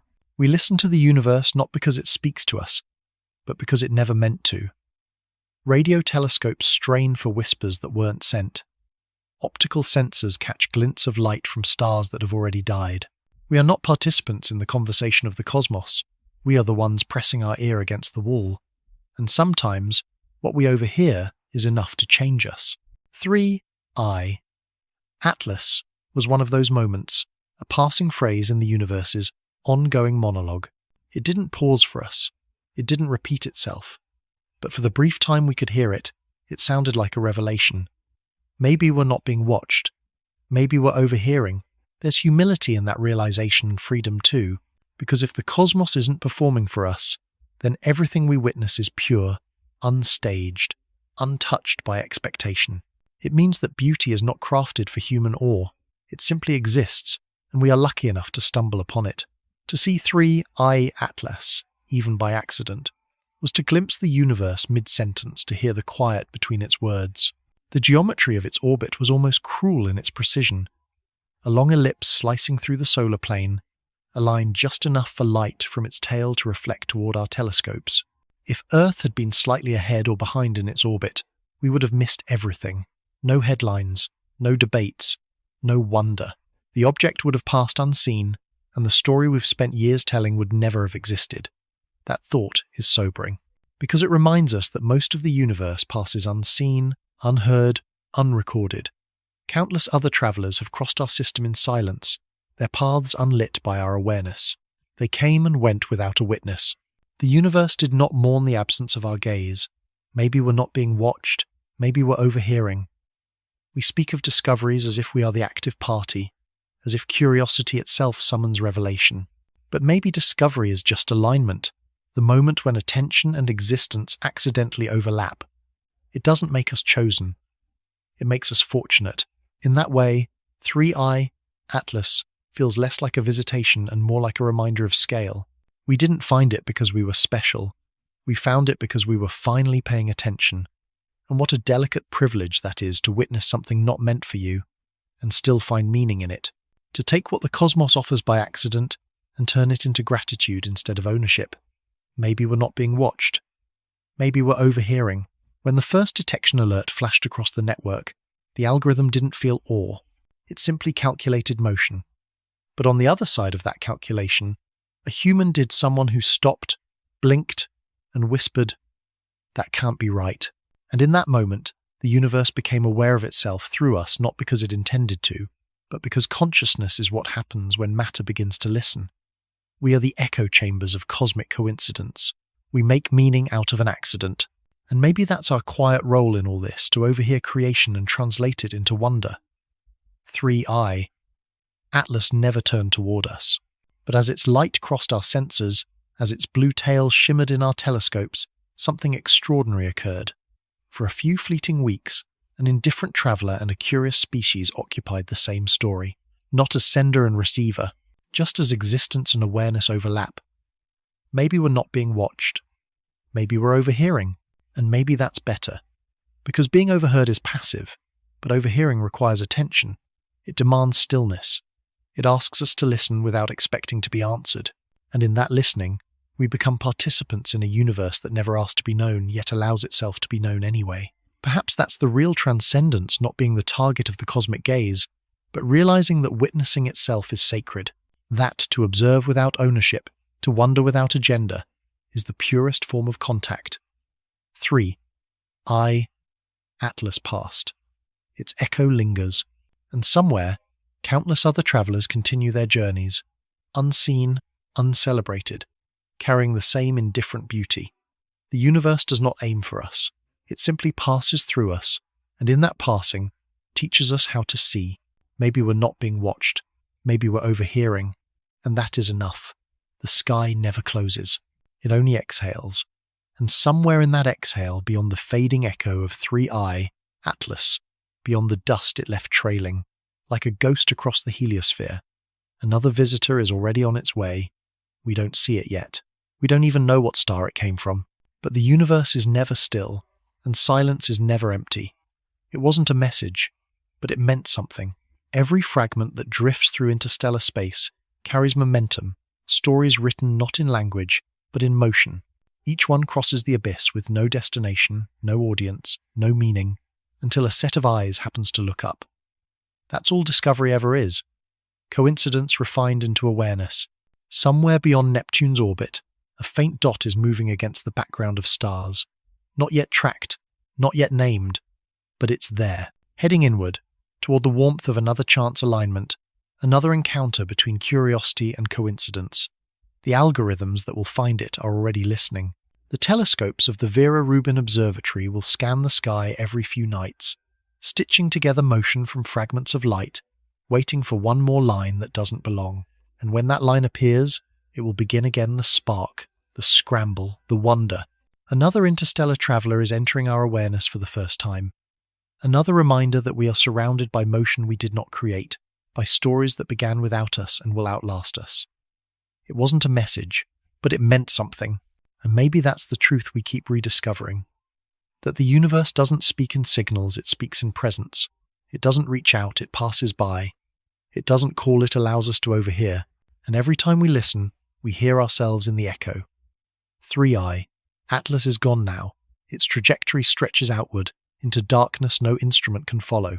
Its atoms will scatter across the interstellar medium, joining the slow circulation of dust that seeds new worlds.